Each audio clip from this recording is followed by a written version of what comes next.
Halo, Halo.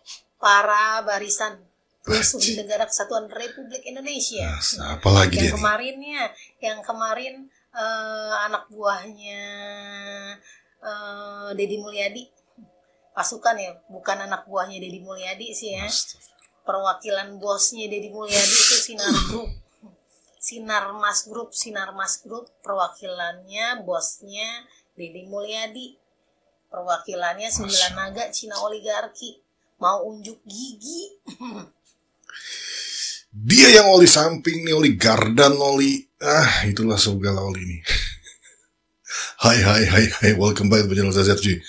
Sumpah, dengerin manusia satu ini ngeselin, tapi kita perlu tahu juga apa aja. Aduh, bacotnya apa lagi. Ini nih video terbaru dia loh. Setelah kemarin rame diusir dari kantornya, gue gak tahu kalau masalah dipecat ya, mudah-mudahan dipecat juga ya, karena kemarin seperti di kantor security seperti itu ya. Aduh, apalagi coba deh, kita coba dengerin lagi deh. Mau memenjarakan saya kalian ya, mau mencoba memenjarakan saya seperti dulu lagi. Seperti ya, dulu lagi. Lagi-lagi Kepolisian Negara Kesatuan Republik Indonesia.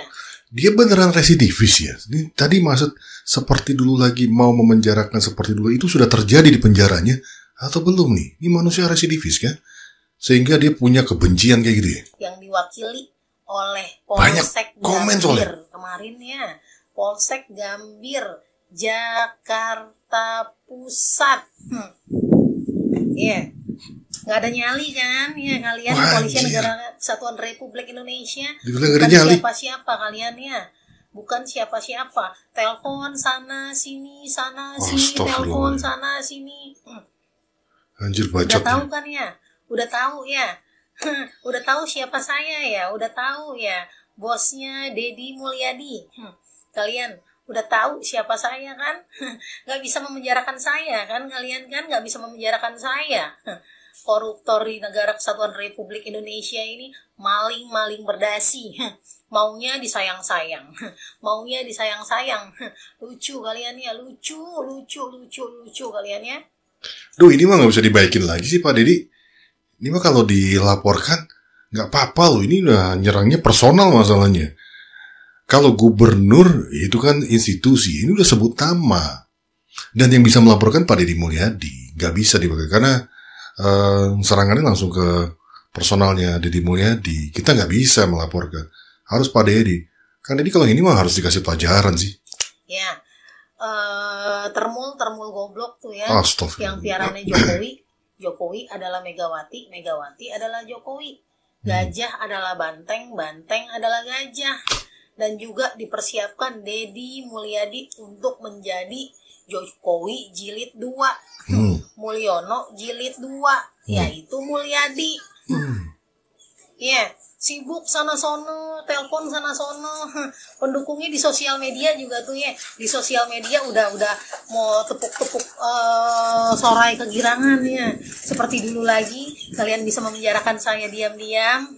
Seperti dulu lagi, ya, anjing-anjing IT goblok di sosial media, buzzer goblok, termul goblok, polisi IT goblok. Ini pernah dipenjara berarti kan? Kalau dari kalimatnya. Udah bertebaran tuh di sosial media, hore, oh, siap-siap rompi oren. Sebelum lu coba memenjarakan gue lagi, tuh, gue kan? Masih di Rutan Cilodong Depok juga kan gue udah bilang ya. Tuh. Lawan gue Jenderal Bintang 2, Bintang 3, mantan Ketua Staf Penasehat Ahli Kapolri, Sisno Adiwinoto, sampai 2 kali ditembusin surat buat gue dari kepolisian, yang ketiga kalinya untuk Karutan Cilodong Depok. Masih aja lu nyari gara-gara sama gue. Polisi goblok tuh ya, orang Polsek Menteng bilang, Polsek ini Gambir ya, bilang data gue katanya nggak ada. Penasaran katanya kalau gue pertama kali nggak percaya, pertama kali gue ditahan di Pondok Bambu. Nanya karutannya siapa lah, apa segala macem lah. Ya ampun. Fix ya, residivis dia mengaku sendiri. Ini pernah di penjara. Ya ini sakit hatinya sampai sekarang. Astagfirullahaladzim.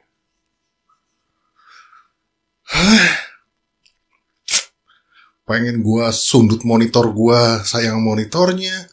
Indonesiaku ya, Negara Kesatuan Republik Indonesia. Anjir. Sinarmas ketakutan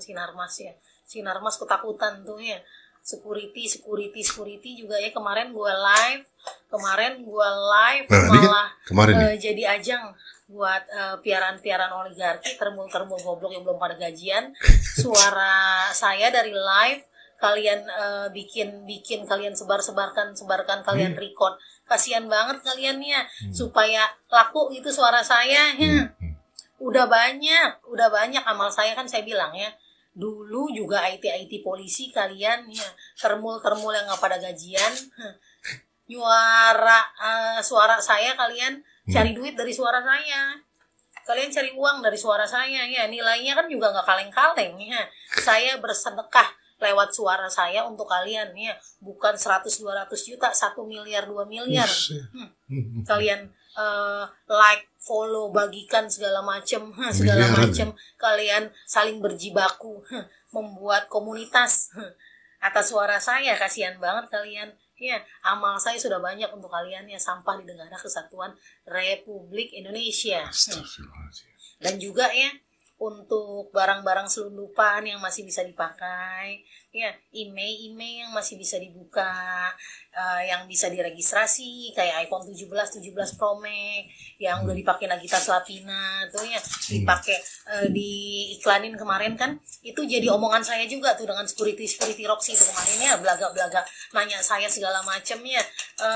Dia bilang Bu Ismi itu yang Budi Ari apa Ade Ari, iya orang Polda, saya bilang begitu kan, yang tadinya gencar jadi apa tuh ya, kalau pers jubir juru bicara, dari pangkatnya apa, melati atau apa tuh ya, pangkatnya tuh Ade Ari Budi apa siapa tuh Ari pokoknya tuh ya, yang bibirnya mungkin agak tebal juga kayak saya ya.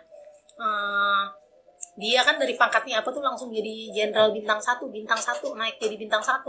Terus lagi wawancara tuh ya, ketelepasan kesorot pakai iPhone 17 apa 17 Pro Max tuh ya. Itu kan masih masih black market. Udah dia pakai kan, dia ngajak ngobrol gitu tuh security Roxy ya, ikut ngejelekin polisi juga. Ngomong sama saya belaga beginilah wawasan Bu Ismi. Mungkin saya perlu belajar dengan Bu Ismi dari tadinya ya gimana ya, tapi tetap aja ya, intinya memohon dengan gimana memohon supaya saya bisa bersedia menghapus video saya tentang Sinarmas. Saya katakan ya, semua isi video saya, selain saya bertanggung jawab secara hukum dan juga dilindungi oleh undang-undang ya, suara saya sudah terlindungi oleh undang-undang berbadan hukum. Kenapa kaliannya? Ya tuh lanjut ya, yang petinggi kepolisian tuh yang jubir yang doyan ngomong tuh di depan pers, depan wartawan, megang iPhone 17 Pro Max. Itu masih black market. Makanya itu kan mafia di Negara Kesatuan Republik Indonesia, makanya lagi-lagi polisi. Makanya barang black market selundupan tuh masih banyak karena mafianya itu polisi. Dan juga ya, selama PS Store tuh yang dunia perhandphonean Indonesia tuh ya, itu tengkulaknya ada di PS Store ya. Contohnya kayak iPhone yang dia iniin, itu iPhone banyakan selundupan dari awal, karena ya jejak kiprahnya PS Store juga tuh Putra Siregar emang dari barang DM.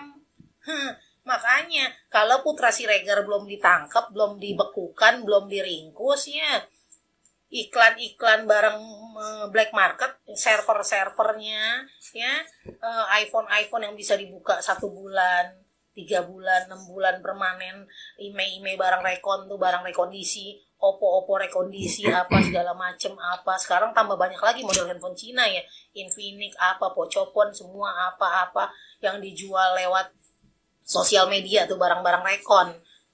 Barang-barang rekondisi jualnya lewat sosial media, buka sinyal apa segala macem, barang-barang black market. Makanya udah tahun-tahun dulu Oppo Vivo udah kenyang nyari duit di Indonesia. Sekarang biarpun udah gardep ya, pajak ditanggung kita, ditanggung pembeli, ditanggung penjual. Sekarang tambah banyak lagi handphone Cina. Makanya tambah banyak lagi handphone Cina beredarnya. Ya, colek siapa yuk, colek semua ya, semua lembaga, instansi, institusi yang dulunya mati ya, terutama untuk bea cukai, dirjen pajak ya, menteri perdagangan, semua ya, kementerian semua, kominfo, di mana dulu adalah kominfo pusat penyebaran berita hoak ya, kominfo lah ya, berita hoak dibilang benar, berita benar dibilang hoak ya. Salam waras ya. Salam waras. Rakyat cerdas bersatu, rakyat cerdas bersatu, rakyat cerdas bersatu. Sehat-sehat Indonesiaku, sehat-sehat Indonesiaku, sehat-sehat Indonesiaku. Bukannya masak, bebenah, nyerocos. Ini orang udah gak punya teman lagi untuk diajak ngerumpi nih. Teman-teman gibahnya pasti udah nyingkir semua. Sekarang dialihkan ke media sosial, cuy. Astagfirullahaladzim. Gemes banget. Tapi kalau udah menyinggung Kaden, apa urusannya dia dengan ini, Kaden? Tuduhan-tuduhan dia itu udah, menurut gue sih parah ya. Parah tuduhan-tuduhan dia terhadap Kaden. Itu kalau gak bisa dibuktikan kan, yang pasti dia, gue yakin gak bisa buktikan. Dan dia jelas residivis ya. Dia sendiri yang menyatakan, tadi di mana, di rutan Cilodong, terus di rutan mana satu lagi, selain Mbak, di mana tadi tuh satu lagi tuh? Disebut ada rutan juga. Ya wajar lah, hasil begini. Kasihan anaknya ya. Dia punya anak loh. Nama anaknya ada di video gue yang sebelumnya itu. Gila. Aduh. Ya jadi ingat kalau dulu tuh ada ini, nenek Tarwiyah kalau nggak salah. Sama nih 11-12 kayak begini nih. Aduh, ada lagi dong. Ternaknya nenek Tarwiyah. Muncul anjir. Ini ternaknya nenek Tarwiyah, cuy. Halo, Cik Ismi. Assalamualaikum warahmatullahi wabarakatuh. Salam waras. Jangan dipanggil Cek teh. Udah Ismi aja. Betina itu satu. Nggak usah pakai Cek membuat orang Sunda. Dia mah nggak jelas orang mana itu. Salam Bang Wano. Di orang Jawa Barat. Nah, nulis itu teh. Kumaha damang Cik Ismi. Alias yang punya akun Rakyat Jelata 80. Cek. Sampai meh ngomong kondisikan heula heunteu. Kondisikan heula heunteu nya Cek. Untung gue juga bolong sih. Untungnya gak kayak si Ismi tadi.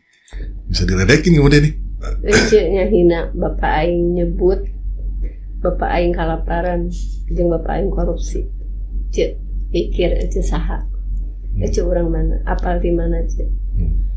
Bapak aing adalah pemimpin gubernur alias gubernur Jawa Barat Nupang Hadena anu bisa ngarangkul rakyat jelata anu bisa nulungan belusukan ke tempat kotor. Ece ku Allah dibere ciri huntu buruk. Berarti hati Ece lebih dari buruk huntu. Ya udah jelas itu. Nika ambil Cek bau hadiah, bau Cek. Cek kondisikan eta bungut Cek bibir. Cek dibere bibir kandel ku Allah. Sangkan berat untuk ngomongkan orang lain. Tapi Ece seringan itu menghina orang dengan tidak jelas. Gerget Cek yang narok tah karena untuna Cek. Orang mana sih Cek? Suruh kepatutna Cek. Berarti dia si Ismi ini di wilayah Gambir berarti, karena masuk polseknya polsek Gambir ya. Kan pasti daerah sana lah domisili KTP-nya tuh. Ya dekat Roxy situ lah. Atau daerah Gambirnya. Iya, Gambir sih kayaknya. Iya. Ya Roxy Gambir kan dekat juga itu. Oke. Ternyata yang greget bukan gue doang ya. Dan gue baca di komen kalian juga semua pernah greget ya. Siapa yang gak greget? Rasanya pengen sabar, astagfirullahaladzim. Ada lagi videonya. Bentar. Halo teteh cantik, mantan narapidana. Aki bagi tahu ya masalah kamu sama Kang Dedi. Kamu bilang ngeritik, itu bukan mengeritik tapi menghina ya. Kalau masalah ngeritik tidak menyangkut dengan seseorangnya, harus bijak dong. Tapi teteh yang cantik ini, mantan narapi ini, ngomongnya kan sangat bikin pendukungnya KDM sararakit hati. Bukan orang Jawa Barat saja yang ngedukung KDM ya gitu. Jadi perbaiki diri, buka hijab itu, jangan memalapun agama kita ya. Salam. Iya, secara langsung juga kayak penistaan aja, sebel aja gitu loh. Sebagai orang muslim jadinya malu. Karena ternyata hijab tidak membatasi. Untuk orang punya adab, punya etika ya. Kritik oke lah, dia buka-buka semua. Kalau memang dia tahu dan bisa membuktikan, ya kita senang-senang aja ya. Adanya korupsi dan lain sebagainya. Tapi kalau tuduhannya yang tidak mendasar, hanya karena kebencian, dan ini kan jatuhnya penyebaran kebencian, harusnya bisa diproses gitu loh. Ini sakit hati karena memang dulunya pernah dipenjara orang ini, dan sampai sekarang sakit hatinya nggak hilang. Semua orang diserangin sama dia.